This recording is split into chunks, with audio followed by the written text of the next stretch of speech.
தனுஷ் அவர்களோட இட்லி கடை திரைப்படம், காந்தாரா திரைப்படம். இந்த 2 திரைப்படமும் எப்படி பெர்ஃபார்மன்ஸ் பண்ணிட்டு இருக்கு. ஸோ காந்தாரா திரைப்படத்தால் இட்லி கடை திரைப்படத்திற்கு மிகப்பெரிய நஷ்டம் ஏற்படுவதற்கான வாய்ப்புகள் ரொம்ப ரொம்ப அதிகம். அந்த மாரி ஒரு பெர்ஃபார்மன்ஸ் தான் போய்க்கொண்டிருக்கு. டீட்டெயிலா பேசப் போகிறோம். அதாவது காந்தாரா இந்த திரைப்படம் அக்டோபர் 2ஆம் தேதி வெளியானது. இதுக்கு முன்பு தான் இட்லி கடை திரைப்படம் வெளியாச்சு.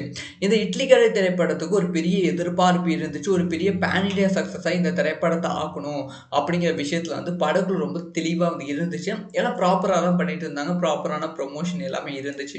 ஆனா படம் ரிலீஸ் ஆவதற்கு கரெக்ட்டா 1 வாரத்துக்கு முன்னாடி கரூர் ஸ்டாம்பேட் விஷயம் சோசியல் மீடியால மட்டும் இல்லாம மொத்த தமிழ்நாடும் பேச ஆரம்பித்தது. ஸோ அதுக்கப்புறமா எந்த விஷயம் வந்தாலும் அத பத்திலாம் பேசாம இந்த கரூர் இஷ்யூவ பத்தி மட்டுமே தமிழ்நாடு ஃபுல்லா பேசப்பட்டது தான் இட்லி கடை அப்படிங்கிற ஒரு திரைப்படம் வந்ததே பல பேத்துக்கு தெரியாம போயிடுச்சு.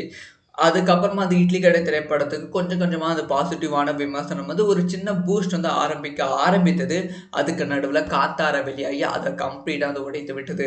ஸோ தமிழகத்துல இந்த இஷ்யூ பத்தி பேசுனாங்க. மத்த ஸ்டேட்டான கேரளா, கர்நாடகா, ஆந்திரால இட்லி கடை திரைப்படம் ஒரு நல்ல ஓப்பனிங் இருந்துச்சு. அந்த சந்தோஷம் எல்லாமே ஒரே ஒரு நாள் தான். அதுக்கப்புறமா காந்தாரா திரைப்படம் ரிலீஸ் ஆனதா இட்லி கடை திரைப்படத்தோட ஸ்க்ரீன் கவுண்டே கேரளா, கர்நாடகா, ஆந்திரால டிக்ரீஸ் பண்ணிட்டாங்க.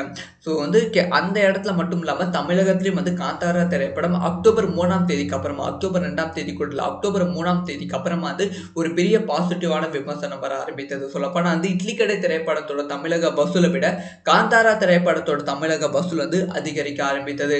இதனால இப்ப இட்லி கடை திரைப்படத்தோட ஸ்கிரீன் கவுண்ட் 200 ஸ்கிரீன் கவுண்ட் கம்மி பண்ணியிருக்காங்க. வெறும் 400 ஸ்கிரீன் தான் இட்லி கடை திரைப்படம் இருக்கு.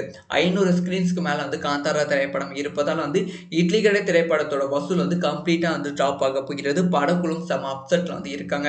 ஸோ நீங்க இட்லி கடை திரைப்படத்த பார்த்துட்டீங்களா? இல்ல காந்தாரா திரைப்படத்த பார்த்துட்டீங்களா? உங்களுக்கு இந்த 2 திரைப்படத்துல எந்த திரைப்படம் ரொம்ப பிடிச்சிருக்கு? உங்களோட ஒப்பீனியன கமெண்ட்ல லைக் பண்ணுங்க. ஸோ இந்த மாரி எல்லா நியூஸும் தெரிஞ்சுக்கணும்னா சப்ஸ்கிரைப் பண்ணி சப்போர்ட் பண்ணுங்க.